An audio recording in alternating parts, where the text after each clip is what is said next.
That looks a lot bigger than this. I want to know that. But me and my daddy. Hold on. Yeah. Well, you run this about now. Appreciate it, brother.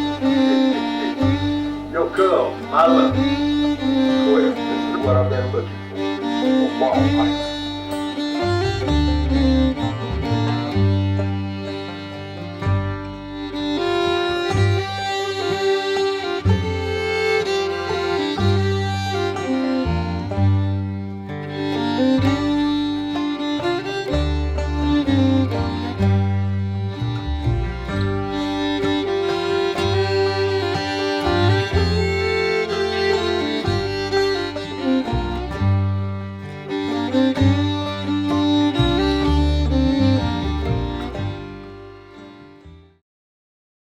All right, good evening.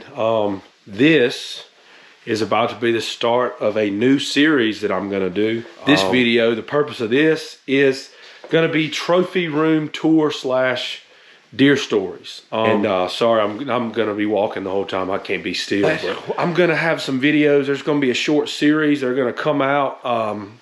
Some other people, some friends of mine, some people I know that have killed some nice deer and have some really cool stories. They're going to video themselves telling their cool deer stories. Sometimes they'll have the mounts behind them. Sometimes they may do something similar to what I'm doing, like a trophy room tour, because there's a lot of people that I know that have a lot of cooler and a lot bigger bucks in their trophy room than I do.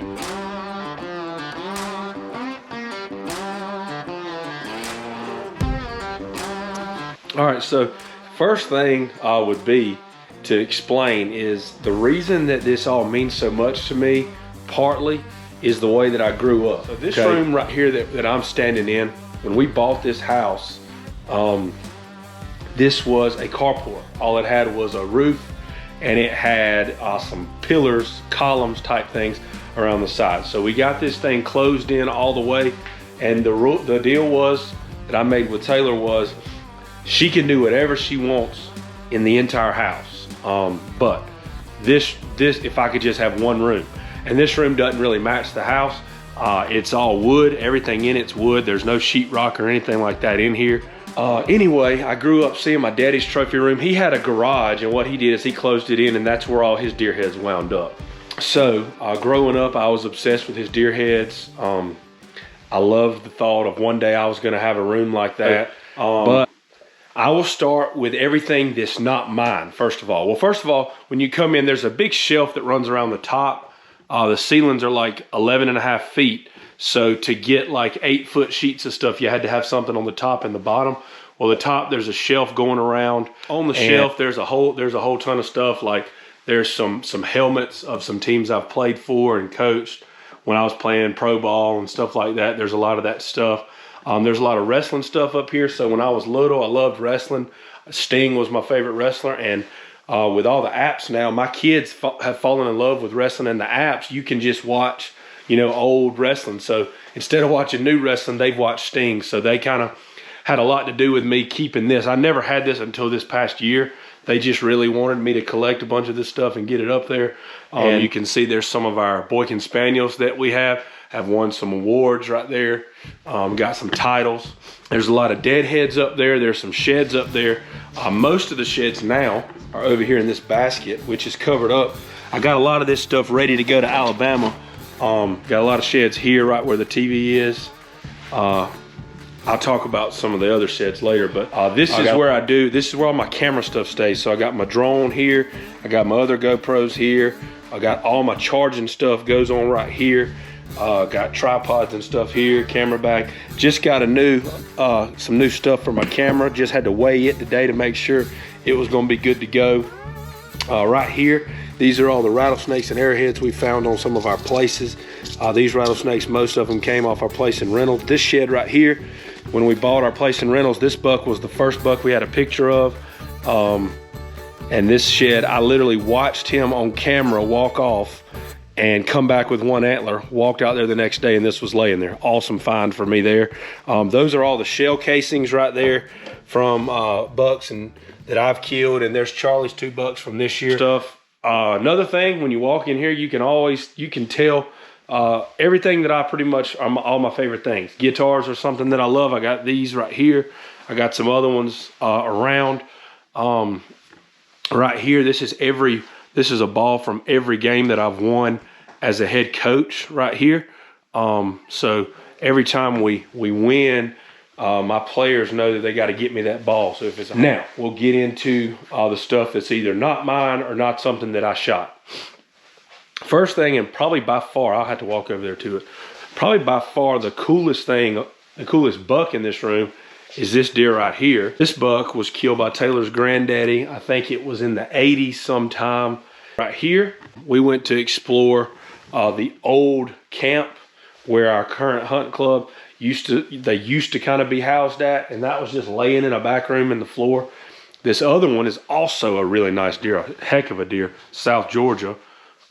This deer, my uncle actually called me and said he had a man that passed away that he knew, and the man said he said he wanted my uncle to take care of his deer heads. And one of them, he asked me would I take it. It was the biggest that the guy had, and he said I promised him I'd give it to somebody that would appreciate it. So here, this buck right here, that's a European mount over here, I actually smashed him in my truck. We totaled it. Taylor and I were on the way to work, working for Scythe, so we were driving up there, and we hadn't made it outside of Taylor County yet, and he ran out in front of us. You can see he kind of got busted up when we hit him, but we loaded him up with permission. The police that were there let us go off with it. Right here, this is Taylor's first turkey. I did this myself. All I did was get the spurs and all the feet with the spurs on them and the beard. I'm eventually probably going to get a fan to put up there. But I said I was going to mention some sheds. This shed right here definitely means more to me than any other shed that I'll ever probably find. Maybe not, but for now, for sure. It was found at Mizell by my granddaddy, and he gave it to my daddy. And daddy's had it for years. But right here, this is a javelina from Texas. You'll hear more about that Texas trip in a minute, but I shot that javelina after I had killed 2 bucks. Shot that javelina at 250 yards. And story right here, this is the one that started it all. He's also my biggest buck. So I have in the past few years, I used to just kind of call out scores, and scores aren't really that important to me, but I did actually get some of these scored. I keep a record of all of them for myself, but that deer scores just over 150 as a gross. He doesn't net in the 150s, but he grosses at 152. You really can't tell a lot about him because his rack kind of goes backwards, but he's just got long, anytime you see long 2s and 3s, and those brow tines are crazy long as well. But really awesome buck. I had just finished my semester. I was finishing up. When I got done playing baseball, I came back and I took 37 hours one semester. It's gonna sound crazy. 37 hours in one semester and 24 hours the second semester to graduate really fast so that I could start working, because I had just been chasing baseball all that time, and we were already married. So it was time to get a real job and start teaching and coaching, which is what I did. But anyway, I had just finished my semester, was super excited about that. And her granddaddy had bought her little sister, she's got a sister that's way younger than her. He had bought her this pink 4-wheeler that he needed help putting together. He said, why don't you come out here and go hunting? I know you're on Christmas break now. Why don't you come out here and go hunting, and we'll put this 4-wheeler together and we'll eat supper. I said, okay. So I go to his house, I get on one of his 4-wheelers, and I ride it over there to a place called the Cemetery. You actually saw me hunt there this year on video too. But I go there, and I'm sitting there, and I'm playing Bejeweled Blitz on my phone. It's kind of cold. And I'm just like, it's whatever. Well, I look up straight in front of me from that box stand. I see a deer moving, so I'm just looking. I don't think much of it. I definitely didn't think this. And I see him cross a gap that I could have shot a perfect shot in, that right side, which is his big side. And anyway, he walks in front of me, and I sit there waiting for a minute. I actually, matter of fact, I had a Primos can call just sitting there with me, just because that's what you had back then. That's what you did. That's what they did on TV, so that's what I did. So I threw that thing up and did it a couple times, and he didn't listen to it. He was only interested in coming to eat. It was post rut. Anyway, he comes out from behind this big cedar tree, and He stops. He hears me bang the gun on the stand, getting it out there, and I shoot. Well, had no idea my gun was off, but anyway, he was quartering away. I hit him back. We don't find any blood. He runs back in the woods where he came from. I go home, go to sleep, don't get much sleep. We put the four-wheeler together. We ate supper. The next morning, we go out with her granddaddy, her grandmama, and a guy with his dog, one of her granddaddy's friends that has a dog. Now, the dog wasn't really a tracking dog. But anyway, we get to go, and me and her granddaddy are walking in the direction that we think he probably went back. And we're just walking around aimlessly, and finally we hear a loud scream. Taylor's grandmama hollers out, I found him. So I go up to him, and immediately, like, to be, you know, me, I've never killed a big buck, so I'm not really sure how big he is. And her granddaddy, who I know has killed big bucks, was like saying, wow, he's like making a lot of commotion about how big this deer is. And I get up there, and we realize later how big he is. So after we get done, we take some pictures. We ride around. I put him in the back of the truck, and I ride him around town showing him to everybody. I go up to Barrow's gun shop because I know that's where you got to go. It's where my daddy always took his bucks. So that's where I go, show him to people. And while I'm sitting there, a guy I know, I coached both of his sons. I've been knowing him forever. Great guy. Dane Smith comes up to me and says, shoot, man, I got a picture of that deer. And I said, and I'm just thinking that it's just like anybody just saying that because they probably got a deer that looks like it. But sure enough, 5 miles away, a guy that is actually friends with my daddy now, Coach Mike Swaney, he had this buck on camera 5 miles away. It's just crazy to see how far he traveled. But that's probably the one and only time he would have ever come on that property. That was December 12th, 2011. Fast forward a few weeks to December 28th, we go on a trip with my family. I told you about the Javelina earlier. My daddy's first cousin, they have an awesome ranch out in Texas called the Jones Alto Colorado Ranch. It's right beside the Waltons, the people that started Walmart. They have land right beside it. Anyway, these two bucks right here are the bucks that I came away with. And we wound up, my daddy's two brothers, they each killed one buck. My daddy killed a buck the first morning. They said, okay, that's a cull buck, you got to kill another one. I mean, his 120s type, 115, 120s type 10 point. He goes back and he hunts the next few days, and there's a story at the end of that one that's incredible. He actually killed the biggest buck of all of us with me sitting with him, and I'll show you that buck probably on the same video. But anyway, these two bucks, I watched this 9-pointer right here for about an hour and a half, and I would have never let this buck go in Georgia. Well, he finally starts coming in, and the reason he's coming is we're out there right after Christmas, which the rut's going on, and this buck right here, this beautiful 11-point, he's beautiful 6x5, he comes in limping. Well, I have all I've heard about all week is they've got a couple of crippled deer that they want to kill, and I don't know the rules at the ranch. I know we're only supposed to kill one buck, but I've got that Brown & Bar that's a semi-automatic 30-06, and I shoot this guy first. I shoot the one with the 6 on one side while he's limping first, and I'm thinking I just did everybody a favor because he was crippled. Well, this guy with that Brown & Bar, I don't even have to do a bolt or anything. He doesn't go anywhere. He looks right at me and takes 2 steps and stops. And I'm an old redneck from Georgia that just killed his first big buck 2.5 weeks ago, and I shoot him too. And they died right beside each other. Right before I shot, I got to watch them lock up, hit antlers together, fight for a minute. It was awesome, man. Fun time, awesome time in Texas. I also took that Javelina right there, and I was able to, and you know, my daddy was able to kill 2 nice bucks, and my uncles each killed a buck. So that was all the same year, 2011. Before it even gets to January, we've got 3 bucks. So moving on, going to move kind of fast now because the stories. This buck right here, the next year, now I think I'm a deer hunter. So I've killed those 3 deer. Now I think I'm a big time deer hunter. I think I got it figured out. Like, we get this really beautiful, nice 10-pointer. Got some good video of him. And this is the buck I wanted. There were 3 bucks that we were hunting, but this buck was by far the one I wanted. He had this thing on his neck, but we named him Hickey. because of that thing on his neck. But I hunted this deer hard. I hunted him with a bow only, thinking I was going to get a chance at him. I hunted him. So I was coaching high school football for the first time that year, and this is 2012 now, my first year teaching and coaching.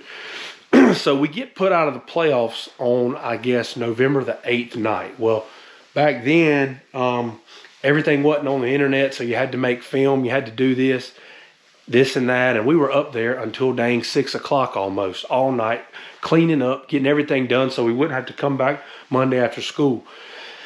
So I'm driving home and I'm like, well, look, I'm up, I've been up all night, I'm just gonna get up and go hunting. Well, I'd pull in the driveway and I see him chasing 2 does off to the right. And he's just standing there, he's kind of tending, he's just standing there with them. He's got them basically locked down and the sun is coming up. So I cut the truck off, let the window down, open the door up, use that as a rest, and I shoot once, he don't move. I shoot twice, I shoot the second time, and he doesn't act hit or anything, but he did, kind of just trot off with his tail tucked between his legs. Well, I'm all shook up. So I go in the house, our trailer that we lived in out there at Mizell, and I go in there and I just act like I kind of lay down for a little while, and then I wake up about 10 o'clock and go look. I couldn't find any blood. I couldn't find anything. And back then, didn't know to try to call somebody with a dog, didn't know anything, just thinking, I didn't give it much effort. Well, a few weeks later, we're sitting there and my niece and nephew had a Christmas party prior to Christmas, beginning of December, and they got these Polaris, like kids Polaris things, and we go out and ride it. And sure enough, his daggum rack is sitting there right in the middle. It ain't far from where I slept every night in my house, and I just hadn't walked out there to look for it. There's his rack. I found his basically his skull plate, took him to the taxidermist, got him mounted up with a new cape, but he was my first Mizell buck, so he means the world to me. Now, in the process of not finding him, I used to hunt the golf cart at the back of the property, and this guy, I shot him at 310 yards, and basically I knew he was a rack buck, and I knew he was coming from where I thought this buck would be coming from. So I shot him, and the first shot him in the butt. Between me shooting him in the butt and him running back, he actually ran to about 50 yards closer. He thought he had got hit from the opposite way, and I realized he wasn't him, but I said I shot him again to finish him off. I wasn't going to leave him wounded buck out there, but I shot him, and he was a European mount that I did for a long time, but I got this form and this cape, and I mounted this deer myself when I was trying to do it, and he don't look bad. And I made a deal with myself when I started shooting bucks, and I ain't ever gonna shoot one that I ain't gonna put on the wall as a mount. I don't have any European mounts or anything on any buck that I've killed. That is definitely the smallest buck I've killed by far. I got another kind of small one too. That was my first bow buck. So this buck, like I said, I had another small one, big body, but not a big rack. This buck, I had just got my new Mathews Helium, Helium, and I was going out, I was bow hunting, I was all shook up. He comes in following a doe, big old body. Obviously his body was just puffed up, but he was following her making a scrape, and she goes right under me, and I'm like, this buck's gonna follow right here, and he did, and I stopped him, put the arrow through him, and made a good shot, followed blood forever. Didn't find him until the next day, a long way away. First bow buck right there. There's the next buck you see on the wall. This is Taylor's first buck. I'm gonna let her tell this story moving forward. So that's 2013 for me right there, and that is the last buck that I killed until 2017. Had a chance at a huge 160 plus deer one day on a place in Reynolds when I leased it. I now own it. Had a lot of heartbreak, 14, 15, and 16. And then 17 is the year it kicked this thing back off. I did a lot of videoing in 14, 15, and 16 too. Some good video, just never killed deer. But right here, this buck is, even though he's not my biggest scoring wise, he's like number 2 or 3. This is the favorite buck I've ever killed. This buck is a 6x5. I'm pretty sure. He is extremely massive. The most massive deer I've ever killed for sure. Just got insane mass. It looks like it's not even supposed to be that massive. But this deer was on camera. So when they clear cut Mizell for solar panels, this buck was a 2 or 3 year old on camera that we had. And he was still there in 2017 after some of those pines grew up and got thick enough for us just to try to feed him out there. So I'm sitting there in that double ladder that you've seen me hunting in Mizell and some of the other videos. Daddy actually came with me. And he's sitting up in the ladder with me. We forgot the cushion, so he gets down and goes and pulls the truck up to where he can see me in the tree. And I'm texting him saying, you know, dadgummit, man, there ain't even no does coming out tonight. I don't know what's going on, because normally at Mizell you see a lot of does and all that. Anyway, this buck comes out halfway chasing a doe. He's kind of milling around with does, but he was also coming out to eat. And I throw up the gun and drop him right there just to the right of the feeder. And I literally raised my hands up, both of them, and Daddy heard the shot, saw me celebrate, knew immediately that I had killed a buck, and came driving toward me immediately. It was an awesome memory for us to have. But he, just an unbelievable deer. I'm at least a 6.5-year-old deer, and just absolutely, I can't say enough about how much I love this deer. Got a lot of cool points on him, all over the place, kind of. I don't know if this video is going to be any good holding it up there like that, but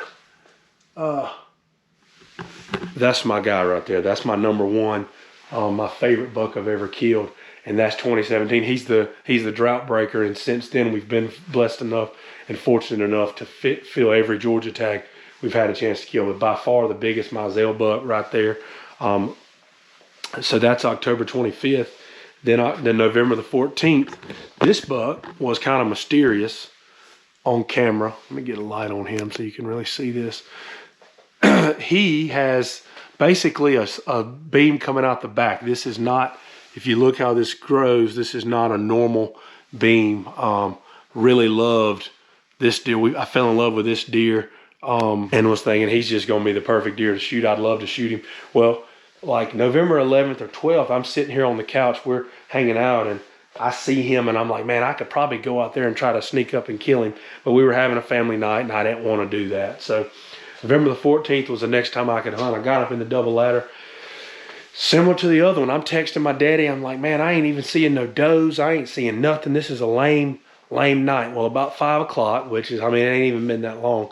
Straight out in front of me from the ladder, but he basically walked straight toward me. I watch him walk from about 400 yards to about 40, and I shoot him right there, and stopped him, dropped him. It was awesome. I've never had a deer that I've watched walk to me from that far, and he just was walking, and he's sitting there every car that goes by stopping. I'm nervous every time he raises his head. I'm thrilled to death. Again, I hadn't killed a buck since 2013, and now I've killed 2 in about a span of a little bit over 2 weeks. So tagged out that year, we hit that other buck over there, that European mount over there, ran him over a couple weeks later. So that's got us all the way through 2017. 2018, I will say 2018 was one of the toughest years ever for that year. This buck right here, I got him mounted a little bit differently, so it may be hard to kind of see his rack, but he is looking up. But he was a nice 8-pointer, really good mass, and so I actually killed both bucks that year out of Mr. Ritchie's Powerline stand at the club. But I had a very bad ingrown toenail. It was terrible. So I take the full day off to go get that cut out, but I don't have to go. We don't have to leave until like 9 o'clock. So I'm gonna go hunt till about 8:15. Well, it's 7:30. It's plenty of daylight. There's some bucks milling around in front of me. For the first time ever, I actually called a deer up. I grunted after he disappeared, and he came out straight to me, angry. He's facing me. I had to shoot. I shot him facing me in the front of the neck, and he literally flipped over backwards when I shot him. Really cool story with him. I probably shot him about right here somewhere, is where I hit him, and he just dropped right there. But so I had a picture of a deer on that camera, a beautiful 10-pointer, and the bucks were all together again. They were all eating at that feeder that we had in the woods, and we've watched buck after buck after buck come. Charlie, this is the first time Charlie was ever with me when I shot a deer. So he's sitting with me, and we've just watched buck after buck come in, and finally I see one with a wider frame. So this is the buck right here. He actually was well known that year by people in the club as just this wide buck, this old wide buck that he got missed. I don't know if he couldn't hear or what, but he actually got missed 3 different times by other hunters on the club that year. We wanted him gone, but I didn't know I was shooting him. I thought, after I've watched these young 8-pointer after young nice 8-pointer come out, that finally I see the buck that's the 10-pointer, and I get on him. The scope ain't any good, and I shoot him and he drops, and me and Charlie literally are celebrating, thinking that I just killed this big 10-pointer. Charlie, what'd we just do? We just shot a buck. A big one, right? This big. Let's go see him. Yeah. Is that not him? And we get up there and it's him. And it was kind of cool later. It was cool later that I was able to be the one to take him, because he was kind of well known. You know, no type of score on that deer. Like I said, I'm not really a big score guy. I don't care too much about score. It was the first deer I ever killed with Charlie with me, and we loaded him up in the truck. It had been raining for like weeks up there. My truck buried in the mud and got stuck. We tried to use the winch on the Kubota. Kubota breaks down. We bring a tractor out there the next day and get it stuck.